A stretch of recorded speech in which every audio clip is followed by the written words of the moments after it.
अच्छा, फिर हम बेसिकली आगे चलते हैं। हाँ, अपर 2/3 जो है ना वो आपकी है इंफीरियर थायराइड आर्टरी, और लोअर 1/3 जो है ना वो आपकी है ब्रोंकियल आर्टरी। ठीक है। इसके बाद हमारा जो नेक्स्ट ऑर्गन आता है ना वो हमारा आता है लंग्स। ठीक है। लंग्स बेसिकली क्या है कि लंग्स बेसिकली एक ऑर्गन है हमारी थोरेसिक कैविटी में। ठीक है, which is divided into right and left lobes. Main purpose इसका क्या है? मेन पर्पस है इसका एक्सचेंज ऑफ गैसेस। ठीक है, हमने पढ़ा है हमारी बॉडी में कार्बन डाइऑक्साइड और ऑक्सीजन का एक कांस्टेंट फ्लो मेंटेन होता है। वो फ्लो कैसे मेंटेन होता है? वो आपका लंग्स के थ्रू मेंटेन होता है कि ये फ्रेश एयर को लेकर आता है, और जो एक्सपायर्ड एयर होती है या जो कार्बोनेटेड एयर होती है उसको ये बाहर करता है। ठीक है। इसमें अब हमारे पास क्या होता है कि हमारे पास हमारी लंग्स जो होती है ना वो दो लोब्स में डिवाइड होती हैं। एक राइट लोब होती है और एक लेफ्ट लोब होती है। जो राइट साइड की लंग है ना, it is slightly larger than the left side की लंग। क्यों? क्योंकि लेफ्ट साइड में मिडल मीडियस्टाइनम में हार्ट भी होता है। तो उस हार्ट की जो स्पेस ऑक्यूपाई होती है उसकी वजह से लेफ्ट साइड पर एक नॉच बनती है जिसको हम कार्डियक नॉच कहते हैं। और जो लेफ्ट साइड की लंग होती है ना वो स्लाइटली स्मॉलर होती है। अब जो हमारी लंग्स हैं उनकी बेसिकली आर्टीरियल सप्लाई क्या है? लंग्स के लिए जितना भी जो भी हम वर्ड यूज़ करते हैं ना, we use the word pulmonary. तो इसकी जो आर्टीरियल सप्लाई है that is pulmonary artery. Venous supply is pulmonary vein. और नॉर्मल जो हमारी लंग प्लूरा होती है ना, it is lined by mesothelium. इसका जो एपिथीलियम होता है ना उसको हम कहते हैं मीजोथीलियम। ठीक है, यहाँ तक सबको समझ आ गई है? अब जो एनाटॉमिकली आपके लिए इम्पॉर्टेंट चीज़ें हैं वो क्या है? वो बेसिकली ये है कि जो हमारी जो राइट लोब होती है ना लंग की, दोनों ही लोब्स इनफैक्ट, उनको हमने डिवाइड किया होता है। जो राइट लोब होती है ना वो 3 लोब्स में डिवाइड होती है। एक सुपीरियर लोब, एक मिडल लोब और एक इन्फीरियर लोब। और जो लेफ्ट लोब होती है ना वो 2 लोब्स में डिवाइड होती है, एक सुपीरियर लोब और एक इन्फीरियर लोब। ठीक है, ये लोब्स आपको पता होनी चाहिए। आपने बस नाम याद रखने, मतलब इनका नंबर याद रखने। नाम बेशक याद ना रखो, यू शुड नो कि राइट साइड जो होती है वो 3 लोब्स में डिवाइड होती है और लेफ्ट साइड जो होती है वो 2 लोब्स में डिवाइड होती है। जो राइट साइड होती है ना उसमें क्या होता है कि उसमें आपके पास 2 फिशर्स होते हैं। ये ज़्यादा बेसिकली रट्टा ही है, आई नो, लेकिन ये है कि ये पेपर पॉइंट ऑफ व्यू से ना इसमें कुछ कुछ चीज़ें इंपॉर्टेंट है, सारा कुछ नहीं आता इसमें से। ठीक है, राइट साइड की 3 लोब्स हैं, लेफ्ट साइड की 2 लोब्स हैं। जो राइट साइड है ना उसकी 3 लोब्स 2 फिशर से डिवाइड होती हैं। फिशर्स बेसिकली हम कह लो कि इमेजिनरी लाइंस हमने क्रिएट की होती हैं इन लोब्स की डिवीजन के लिए। राइट साइड पे क्या होता है? 2 फिशर होते हैं, एक ऑब्लिक फिशर होता है और एक हॉरिजॉन्टल फिशर होता है। ये यहाँ डायग्राम में नज़र भी आ रहा है। जो ऑब्लिक फिशर है ना वो इंफीरियर और मिडल लोब को सेपरेट करता है, और जो हॉरिजॉन्टल फिशर है ना वो सुपीरियर और मिडल लोब को सेपरेट करता है। उसी तरह जो आपकी लेफ्ट साइड की लंग है ना उसकी भी 2 लोब्स होती हैं, एक सुपीरियर और एक इंफीरियर। और उसका एक ही फिशर होता है, ऑब्लिक फिशर, जो इन दोनों को सेपरेट करता है। अब जो लंग्स के हवाले से इम्पॉर्टेंट है आपके लिए, जो आपको पेपर में आना है, ये तो इसकी नॉर्मल जनरल एनाटमी है ना। आपको पेपर में बेसिकली क्या आएगा? कोई मुझे बता सकता है लंग्स के रिलेशन में एंटीरियरली कौन सी नर्व प्रेजेंट होती है? लंग्स के रिलेशन आपके लिए इम्पॉर्टेंट है। रिलेशन में भी आपके लिए सिर्फ 4 स्ट्रक्चर इम्पॉर्टेंट है। डज एनीवन नो कि एंटीरियरली लंग्स में क्या होता है? बिल्कुल ठीक है, फिरेनिक नर्व। लंग्स में एंटीरियरली फिरेनिक और पोस्टीरियरली वेगस होती है। ये दोनों लंग्स के लिए ना ये चीज़ सेम है, यानी राइट साइड पे भी आगे फिरेनिक होगी पीछे वेगस होगी, और लेफ्ट साइड पे भी आगे फिरेनिक और पीछे वेगस ही होगी। ठीक है, और ये पेपर में क्वेश्चन आता है, ये आपने याद रखना है। अब जो लेफ्ट लंग है उसमें कोई मुझे बता सकता है कि लेफ्ट लंग के ऊपर आर्च करने वाला स्ट्रक्चर कौन सा है? बिल्कुल ठीक, आर्च ऑफ एओर्टा। और राइट लंग के ऊपर आर्च करने वाला स्ट्रक्चर कौन सा है?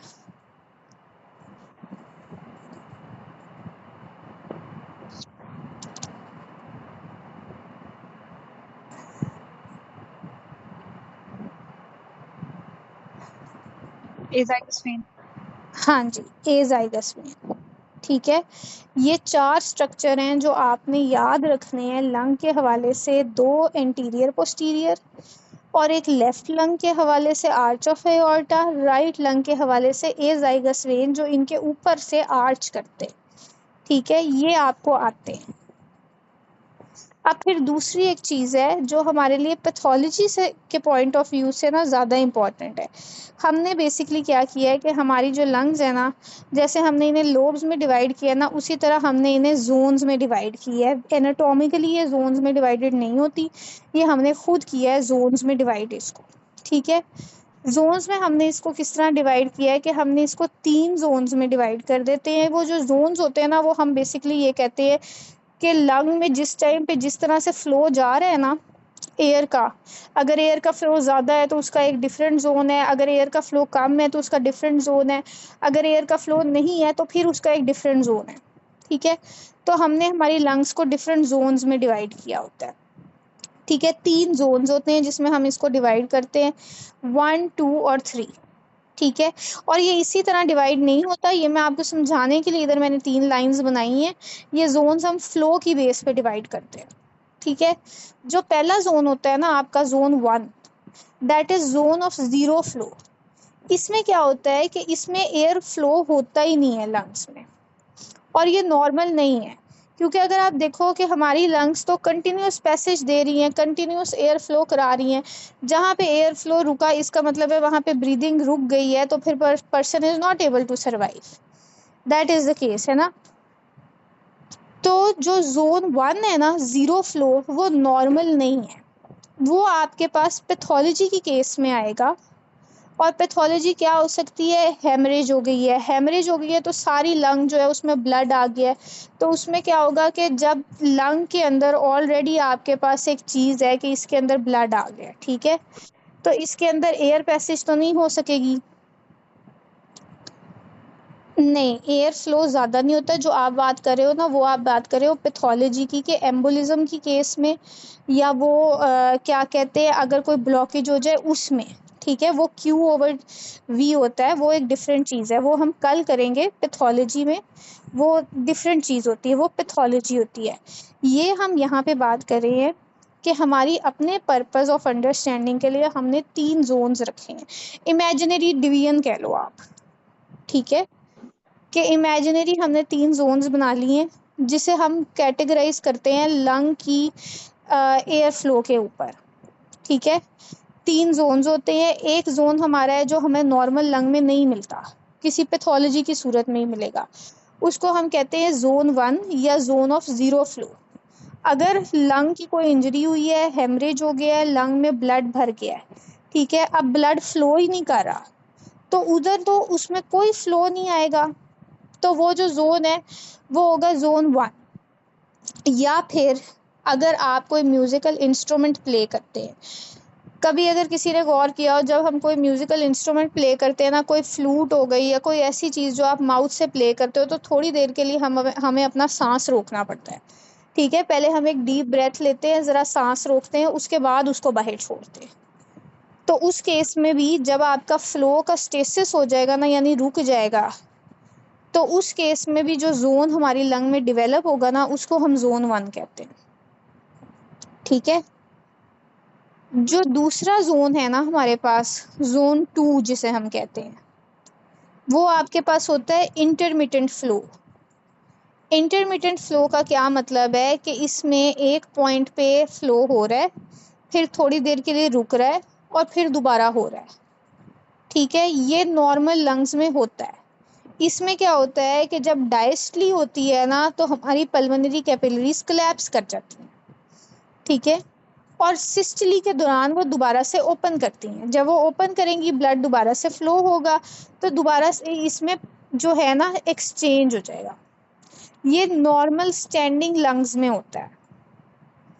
ठीक है, अगर कोई बंदा नॉर्मली खड़ा हुआ है, ठीक है, नॉर्मल उसकी हालत है, उसको कोई पैथोलॉजी नहीं है, कुछ भी नहीं है, ठीक है, तो फिर अबव द हार्ट लेवल, यानी हार्ट के लेवल के ऊपर जो उसका जोन होगा ना, वो होगा जोन 2। उसके बाद जो थर्ड हमारे पास जोन आता है वो होता है कंटिन्यूस फ्लो का जोन, जिसमें फ्लो चलता रहता है इररिस्पेक्टिव ऑफ सिस्टली या डायस्टली। उसमें पल्मोनरी कैपिलरी का प्रेशर जो होता है वो आपकी एल्वियोलर कैपिलरीज से ज़्यादा होता है, जिसकी वजह से ब्लड का कांस्टेंट एक्सचेंज होता रहता है। ये किस केस में होता है? जब बंदा लेटता है, ठीक है, lying down, standing below level of heart, या फिर एक्सरसाइज। मैं सारे जोन्स रिपीट करती हूँ, ठीक है। एक्सरसाइज के केस में आपको चाहिए कि आपकी बॉडी में कांस्टेंट प्रेशर हो, ठीक है। देखो एक्सरसाइज में हम एक्सर्शन करें, किसी भी जगह पर अगर उस टाइम पे एपनिया हो जाता है, ब्रीदिंग नहीं होती, तो फिर वो बहुत डेंजरस है।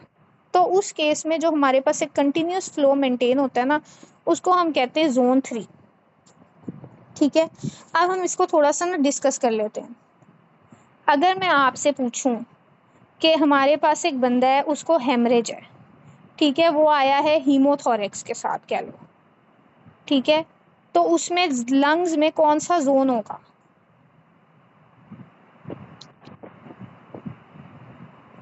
बिल्कुल ठीक है, जोन 1, ठीक है। जोन 1 आपके पास वो जोन है जो किसी पैथोलॉजी में आएगा, या कोई बंदा म्यूजिकल इंस्ट्रूमेंट प्ले कर रहा होगा, या उसने सांस रोकी होगी किसी भी वजह से, ठीक है। तो उस केस में ज़ीरो फ्लो है, फ्लो नहीं हो रहा ब्लड का, ठीक है। जब फ्लो नहीं हो रहा ना, तो एक्सचेंज भी नहीं हो रहा। बेसिकली हमारा एक्सचेंज तो हमारे ब्लड फ्लो पे डिपेंडेंट है ना, तो अगर फ्लो नहीं हो रहा तो एक्सचेंज भी नहीं हो रहा, तो दैट इज जोन 1। अगर मैं आपसे कहती हूँ कि एक बंदा नॉर्मल अपनी डेली एक्टिविटीज कर रहा है, ठीक है, तो उसमें कौन सा जोन है जो उसमें प्रेजेंट है?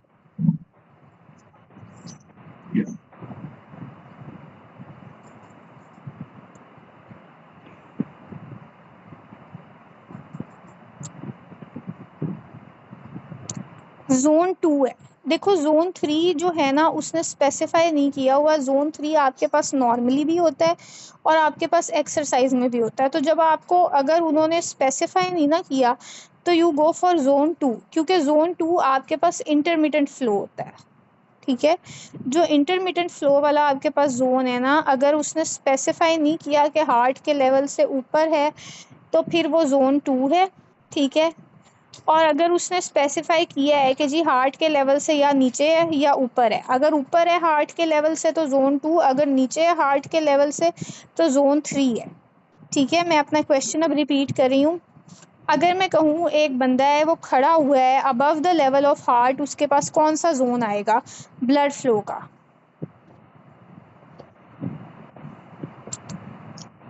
बिल्कुल ठीक है, जोन 2। अगर मैं कहूँ कि एक बंदा है खड़ा हुआ है बिलो लेवल ऑफ हार्ट, उसके पास कौन सा जोन आएगा? बिल्कुल ठीक है, जोन 3। अगर मैं कहूँ एक बंदा एक्सरसाइज कर रहा है, एक्सर्शन कर रहा है, तो उसके पास कौन सा फ्लो है? जोन, ठीक है, 3 है, जोन 3 में फ्लो कौन सा होता है?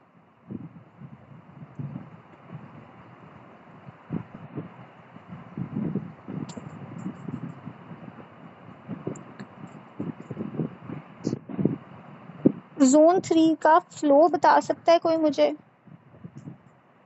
हाँ, कंटिन्यूअस फ्लो, ठीक है। आपने ये भी देखना है कि बेसिकली ये जोन्स के क्वेश्चन ना आपसे आते पैथोलॉजी के केस में ही है, यानी वो अक्सर आपसे पूछ लेगा कि एक पेशेंट है, उसको एम्बोलिज्म है, उसमें आप बताएं कि एयर का कैसे पैसेज है। ज़्यादा इस तरह नहीं आते कि वो आपसे डायरेक्ट पूछें कि जोन किस किस तरह से है, लेकिन आपको फिर भी पता होना चाहिए। और इसमें आपने डिफ्रेंशिएट कहाँ करना है, आपने इसके फ्लो पे डिफ्रेंशिएट करना है, और ये देखना है कि वो बंदा उस वक्त एक्टिविटी कर कौन सी रहा था। अगर हार्ट का लेवल ना हो तो फिर यू गो फॉर जोन 2, क्योंकि जोन 2 आपके पास इंटरमिटेंट फ्लो है, ठीक है। जोन 3 और भी केसेस में होता है, ठीक है। यहाँ तक सबको लंग की समझ आ गई है कि लंग हमारे पास क्या है? Standing above the level of heart and below the level of heart means कि देखो हम जब खड़े हुए हैं ना, तो हमारी जो नॉर्मल लंग्स है ना, वो इस तरह है, यानी इस पोजीशन में है, जो ये यहाँ पे डायग्राम में दिखाई हुई है, ठीक है। अब ये लंग्स जो हैं ये हार्ट से बड़ी हैं, हार्ट तो सिर्फ आपका इधर तक है, दिस इज योर हार्ट, ठीक है। तो जब आप खड़े हुए हो तो आपकी लंग्स दो पार्ट्स में डिवाइड हो गई हैं, एक हार्ट के ऊपर वाला पार्ट है और एक हार्ट के नीचे वाला पार्ट है, ठीक है।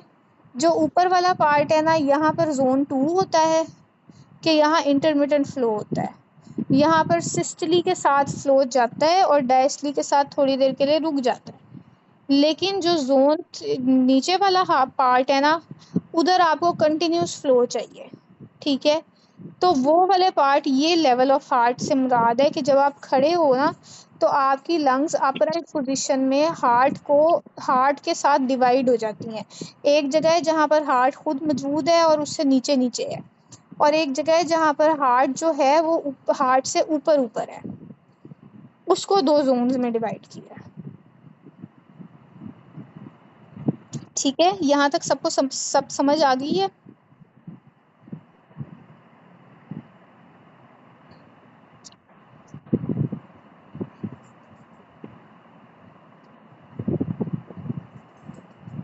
अच्छा, अब जो नेक्स्ट हमारे पास चीज़ आती है ना, वो आती है ब्रोंकियल ट्री। ये ब्रोंकियल ट्री बेसिकली क्या होता है? ये ब्रोंकियल ट्री जो होता है ना, ये आपकी ट्रेकिया से आगे जो एक्सटेंशन होती है ना ट्यूब्स की, ट्रेकिया हमारी विंड पाइप थी, ठीक है, एयर लेके जा रही थी। अब वो एयर जब आगे लेके जाती है तो वो लेके जाती है ब्रोंकोपल्मोनरी सेगमेंट्स में। ब्रोंकोपल्मोनरी सेगमेंट्स क्या है कि हमने ये जो लंग है ना, इसको फर्दर डिवाइड किया हुआ था, 10 ब्रोंकोपल्मोनरी सेगमेंट्स होते हैं ईच साइड पे। ये आपके पास एमसीक्यू भी आता है, ठीक है। अब हर सेगमेंट को एक ब्रोंकस ने सप्लाई करना है और वहाँ एयर लेके जानी है। तो वो जो हॉलो ट्यूब होती है ना, जो एयर को सप्लाई करती है, उसको हम ब्रोंकस कहते हैं या ब्रोंकियोल कहते हैं। और उस पूरे स्ट्रक्चर को जहाँ से वो शुरू होता है डिवाइड करना, उसको हम कहते हैं ब्रोंकियल ट्री, ठीक है। Basically bronchial tree hollow tube like structure है विच एक्सटेंड्स फ्रॉम ट्रेकिया, ठीक है। और टुगेदर वो क्या करता है कि ये ट्रेकियो ब्रोंकियल ट्री बनता है, जो कि आगे जाकर के फर्दर डिवाइड करता है डिफरेंट जोन्स ऑफ लंग्स में, ठीक है। ये ट्रेकिया है, ट्रेकिया जब आगे जाके बाइफरकेट करेगा तो इसको हम ब्रोंकस कहेंगे। टोटल जो अब एमसीक्यूज हैं, ये टोटल हमारा जो ट्रेकिया है ना, वो कितनी बार डिवाइड करता है? 23 टाइम्स, ठीक है। इस पिक्चर में बेशक कम दिखाया हो, लेकिन टोटल इसकी डिवीजन होती है 23 टाइम्स। एक दफ़ा यहाँ पे डिवाइड करेगा, फिर यहाँ पे, फिर आगे, फिर आगे आगे आगे। तो टोटल इसकी जो डिवीजन होती है वो 23 टाइम्स होती है। 16 टाइम्स ये डिवाइड करता है कंडक्टिंग जोन में, ठीक है। कंडक्टिंग जोन बेसिकली क्या है? हमने हमारी लंग्स को दो जोन्स में डिवाइड कर दिया, ठीक है। किस तरह कर लो कि ये दो जोन्स में हमारी लंग डिवाइड हो गई है। एक हमारे पास कंडक्टिंग जोन होता है और एक हमारे पास जो होता है वो होता है रेस्पिरेटरी जोन। जो कंडक्टिंग जोन होता है ना, उसमें एयर का कोई फ्लो नहीं होता, एक्सचेंज नहीं होता। यानी ट्रेकिया और ट्रेकिया से ये जब ब्रोंकस तक जाता है ना, तो इसमें एयर एक्सचेंज नहीं हो रही। जब ये एल्वियोलाई में जाएगा ना, वहाँ पे एक्सचेंज होगी, उसको हम कहते हैं रेस्पिरेटरी जोन। अब टोटल जो आपका ट्रेकिया होता है ना, वो डिवाइड करता है 23 टाइम्स, जिसमें से 16 टाइम्स वो डिवाइड करता है कंडक्टिंग जोन के अंदर और 7 टाइम्स वो डिवाइड करता है रेस्पिरेटरी जोन के अंदर। ये नंबर्स आपको याद होने चाहिए। इन नंबर्स का मतलब ये है कि हमारी ट्रेकिया ने एक दफ़ा डिवाइड किया है कंडक्टिंग जोन में, ठीक है। ट्रेकिया से हमारे पास प्रिंसिपल ब्रोंकस आया है, प्रिंसिपल ब्रोंकस से हमारे पास आगे लोबार ब्रोंकस, सेगमेंटल, ये सारा कंडक्टिंग जोन है, ठीक है। Respiratory bronchioles, alveolar ducts, alveolar sacs में जब ये जाता है, जहाँ पर इसका एक्सचेंज ऑफ एयर होता है, वहाँ पे ये जब जाता है ना, तो उसको हम कहते हैं रेस्पिरेटरी जोन, ठीक है। यहाँ तक सबको सब कुछ क्लियर है? तो हम इसको फर्दर आगे चलते हैं इसका। अब बेसिकली क्या होता है, ये हमारी जो ट्रेकिया है वो डिवाइड करती है दो मेन ब्रोंकस में, जो आपको यहाँ पे नज़र भी आ रहे हैं, ठीक है, राइट और लेफ्ट। जो आपका राइट साइड का ब्रोंकस है ना वो वाइडर है और शॉर्टर है, ठीक है, एज कंपेयर टू जो लेफ्ट साइड का है वो नैरो है और लॉन्ग है। ये एमसीक्यू पॉइंट है, ये याद होना चाहिए। राइट साइड का वाइड और शॉर्ट है, लेफ्ट साइड का नैरो और लॉन्ग है, ठीक है। फिर ये ब्रोंकस आगे जाके फर्दर डिवाइड करते हैं इनटू लोबार ब्रोंकस, ठीक है। पहले ट्रेकिया थी, ट्रेकिया से प्रिंसिपल ब्रोंकस में डिवाइड हुए। नाम इतना याद होना ज़रूरी नहीं है, सिर्फ इतना पता हो कि राइट साइड का छोटा होता है, लेफ्ट साइड का बड़ा होता है। उसके बाद ये राइट साइड वाला जो है ये 3 लोबार ब्रोंकाई बनाता है। 3 लोब्स है ना, तो 3 लोब्स को अलग-अलग। जो लेफ्ट साइड का है वहाँ 2 ही लोब्स थी, तो वहाँ पे 2 लोबार ब्रोंकाई, ठीक है। मतलब बेसिकली ये लोबार ब्रोंकाई का क्या फंक्शन है, ये लोब्स को जाके इंडिविजुअली सप्लाई करेंगे। वहाँ से फिर ये फर्दर डिवाइड करता है सेगमेंटल ब्रोंकाई में, टर्शरी ब्रोंकाई में, टर्मिनल ब्रोंकाई में, ठीक है। और उसके बाद ये लोबार ब्रोंकियोल्स में। ये जो डिवीजन है ना एज इट इज़ ये आपकी बुक में लिखी हुई है, इसलिए मैं ये यहाँ पे लिख नहीं रही, ठीक है। वरना ये यहाँ पे भी लिखी हुई है कि सेकेंडरी ब्रोंकाई, टर्शरी ब्रोंकाई, उसके बाद आगे जाके ब्रोंकियोल्स में डिवाइड होता है।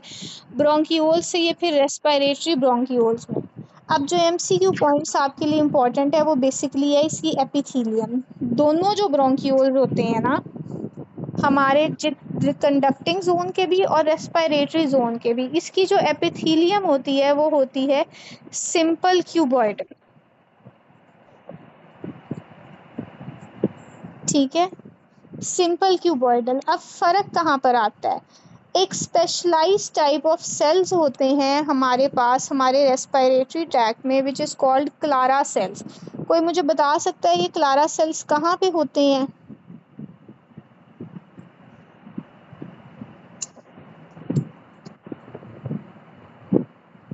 सिंपल क्यूबॉइडल एपिथेलियम मैंने आपको बताया है ब्रोंकियोल्स का। ओवरऑल जनरली टर्मिनल और रेस्पिरेटरी दोनों bronchioles are lined by simple cuboidal epithelium, ठीक है।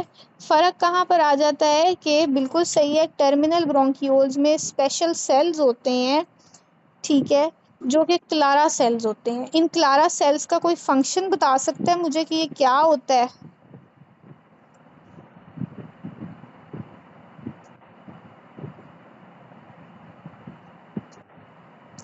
हाँ, सरफेक्टेंट प्रोड्यूस करते हैं और साथ साथ ना ये रिजर्व सेल्स भी होते हैं, ठीक है।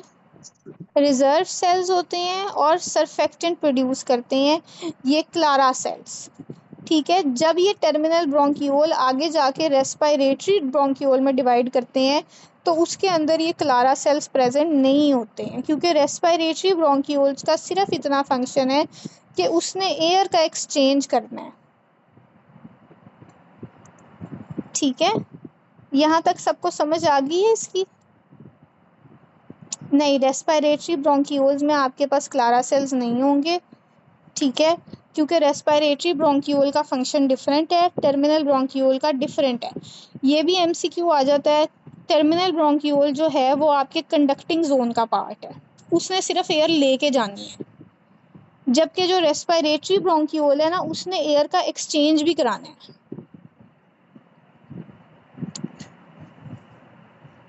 ठीक है। यहाँ तक सबको सारा कुछ समझ आ गया?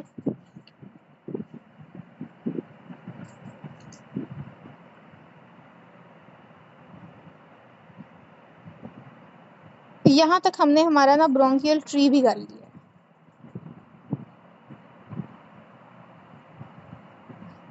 अब इसके बाद ये ब्रोंकियल ट्री बेसिकली ओपन कहाँ पे जाके होता है? ये ओपन होता है मेन जो ये इसका जहाँ पे ये स्ट्रक्चर एंड करता है ना वो होता है एल्वियोलाई। एल्वियोलाई क्या होता है कि एल्वियोलाई सबसे छोटा पार्ट होता है जो फंक्शनल यूनिट होता है हमारी लंग्स का, ठीक है, that is basically called alveoli, ठीक है। एल्वियोलाई का मेन फंक्शन क्या है कि इसने आपकी एक्सचेंज करवानी है एयर की, सही है। जो गैस एक्सचेंज यानी कार्बन डाइऑक्साइड और ऑक्सीजन का हमारी बॉडी में एक्सचेंज होता है ना बाय सिंपल डिफ्यूजन, वो हमारे पास एल्वियोलाई में होता है। अच्छा, इसमें जो आपके पास एमसीक्यू आता है ना, वो अक्सर आपसे पूछ लेते हैं कि कौन से मैकेनिज्म से गैस एक्सचेंज होता है। कोई मुझे बता सकता है, अगर मैं पूछूं कि कौन से मैकेनिज्म से गैस एक्सचेंज होता है बॉडी में? अच्छा, अगर सिंपल डिफ्यूजन का ऑप्शन ना हो फिर?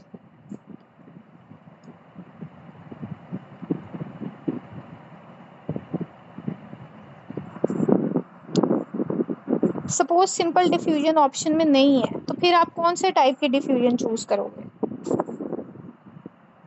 पैसिव, बिल्कुल ठीक है। सिंपल डिफ्यूजन, अगर आपका ऑर्डर ऑफ प्रायोरिटी जो है ना वो है सिंपल पहले, अगर सिंपल डिफ्यूजन ऑप्शन में नहीं है, जो कि अक्सर नहीं होती है, तो फिर आपने पैसिव डिफ्यूजन चूज करनी है। ठीक है। अब क्या होता है कि ये जो हमारी एल्वियोलाई होती है ना, ये बेसिकली क्या करती है कि ये अपटेक करती है कार्बन डाइऑक्साइड की, और ऑक्सीजन जो है वो वापस करती है। ठीक है, ये इसका मेन फंक्शन है। ठीक है, फिर आपके पास आ जाती है इसकी एपिथीलियम। तो जो हमारी एल्वियोलाई है ना, इसकी एपिथीलियम होती है सिंपल स्क्वेमस एपिथीलियम। ठीक है, जो एक्सचेंज करती है। आपने बेसिकली क्या याद रखना है, हमारी बॉडी में जहाँ जहाँ भी एक्सचेंज होता है ना, जो भी साइट ऑफ एक्सचेंज होती है, वहाँ पर अक्सर आपके पास ना सिंपल स्क्वेमस एपिथीलियम ही होती है।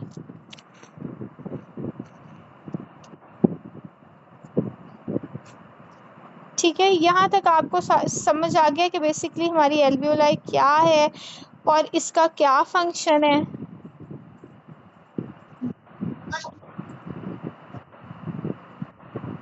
अब बेसिकली क्या होता है कि हमारी जो एल्वियोलाई होती है ना, इसमें इंटर एल्वियोलर कनेक्शंस होते हैं। ठीक है, उन इंटर एल्वियोलर कनेक्शंस को कहते हैं हम पोर्स ऑफ कॉर्न। ठीक है, ये पोर्स ऑफ कॉर्न क्या होते हैं? ये डिस्क्रीट होल्स होते हैं एल्वियोलाई की वॉल के अंदर, जैसे ये यहाँ पे नजर आ रहे हैं ना, छोटे छोटे होल्स। इनका क्या होता है, इनका फंक्शन ये होता है कि ये आपकी इफेक्टिव एक्सचेंज करवाते हैं ऑफ गैसेस। ठीक है, फिर इसके अंदर दो टाइप के सेल होते हैं। एक सेल जो होता है वो होता है टाइप 1 नीमोसाइट। ठीक है, टाइप 1 नीमोसाइट जो होता है वो आपका ब्लड एयर बैरियर बनाता है, यानी वो क्या करता है, वो एक्सचेंज के लिए होता है। फिर एक और सेल होता है जो आपके पास होता है टाइप 2 नीमोसाइट। जो टाइप 2 नीमोसाइट होता है ना, उसका मेन फंक्शन क्या होता है, वो सरफेक्टेंट प्रोड्यूस करता है। अच्छा, इसके अलावा एक और टाइप के सेल्स होते हैं हमारे एल्वियोलाई के अंदर। ठीक है, जिसे हम कहते हैं एल्वियोलर मैक्रोफेजिस। कोई मुझे उसका नाम बता सकता है कि एल्वियोलर मैक्रोफेजिस का क्या नाम है?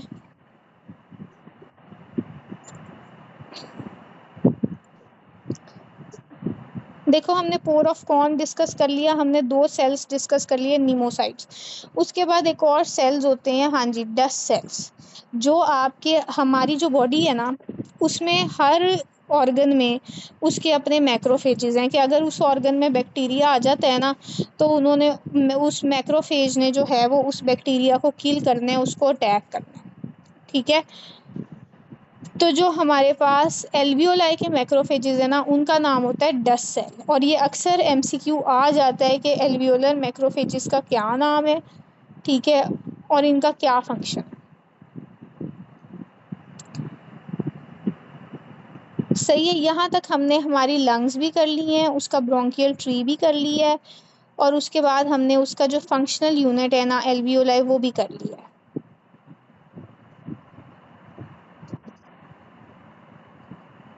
अब आपके पास एक चीज़ आती है, वो है मीडियास्टाइनम। जो ओवरऑल हम हमारी बॉडी की कैविटी को कहते हैं ना, उसको हम बेसिकली एक ब्रॉड टर्म यूज़ करते हैं, विच वी कॉल इज मीडियास्टाइनम। ठीक है, ये जो मीडियास्टाइनम होती है ना, ये स्पेस होती है हमारी चेस्ट कैविटी के अंदर, जिसको हमने खुद ही डिवाइड किया है हमारी आसानी के लिए। इसको हमने चार टाइप्स में डिवाइड किया है, ऊपर वाला सुपीरियर, पीछे वाला पोस्टीरियर, बीच वाला मिडल, और एक छोटा आगे वाला एंटीरियर। ठीक है, ये हमारी बेसिकली थोरेसिक कैविटी है। अब जो मीडियास्टाइनम है ना, इसके बस सिर्फ बेसिक ये फंक्शन है कि हम ऑर्गन्स की सेग्रीगेशन कर लेते हैं या डिवीजन कर लेते हैं मीडियस्टाइनम के बेस पे।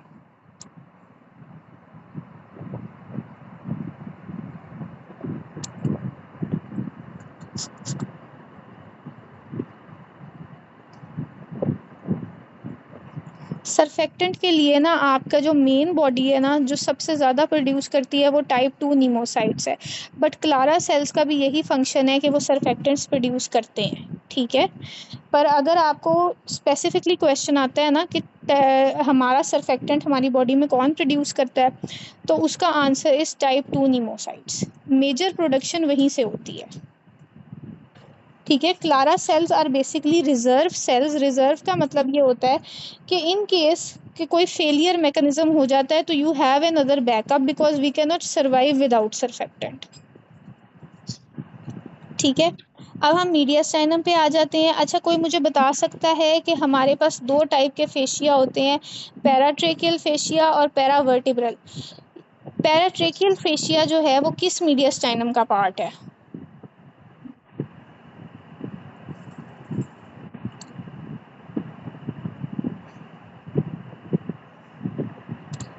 ठीक है, और प्रीवर्टिब्रल फेशिया किस मीडियास्टाइनम का पार्ट है? हाँ, ये एमसीक्यू पॉइंट है, ये याद रखना है, ठीक है। वो अक्सर पूछ लेता है कि हमारे पास प्री वर्टिब्रल फेशिया है तो ये किस मीडियास्टाइनम का पार्ट है। जो आपका प्री वर्टिब्रल है ना वो सुपीरियर मीडियास्टाइनम का पार्ट है, और जो प्री ट्रेकियल है ना वो आपका एंटीरियर मीडियास्टाइनम का पार्ट है, ठीक है। इन मीडियास्टाइनम के हवाले से आपको बस ये पता होना चाहिए कि ये हमने स्ट्रक्चर्स को डिवाइड करने के लिए किया है और हमने इसमें डिफरेंट स्ट्रक्चर्स रखे हैं। ये निमोनिक्स हैं, अगर किसी को निमोनिक की हेल्प से याद होता है वो निमोनिक की हेल्प से याद कर ले, अगर किसी को वैसे याद है तो ये वैसे याद कर लो, ठीक है। कुछ इसमें से इम्पॉर्टेंट है जो पेपर में आते ही आते हैं, अदरवाइज अगर आपको सारे याद हो जाते हैं तो that is well and good. जो आपका सुपीरियर मीडियास्टाइनम है ना ऊपर वाला, उसका निमोनिक है private left battle. Phrenic nerve, ठीक है, vagus nerve, thoracic duct, left recurrent laryngeal nerve, brachiocephalic vein, aortic arch, thymus, trachea, lymph node और एसोफेगस। ये वो स्ट्रक्चर्स हैं जो कि आपके सुपीरियर मीडियास्टाइनम के लिए, मतलब सुपीरियर मीडियास्टाइनम में लिक्विडेट होते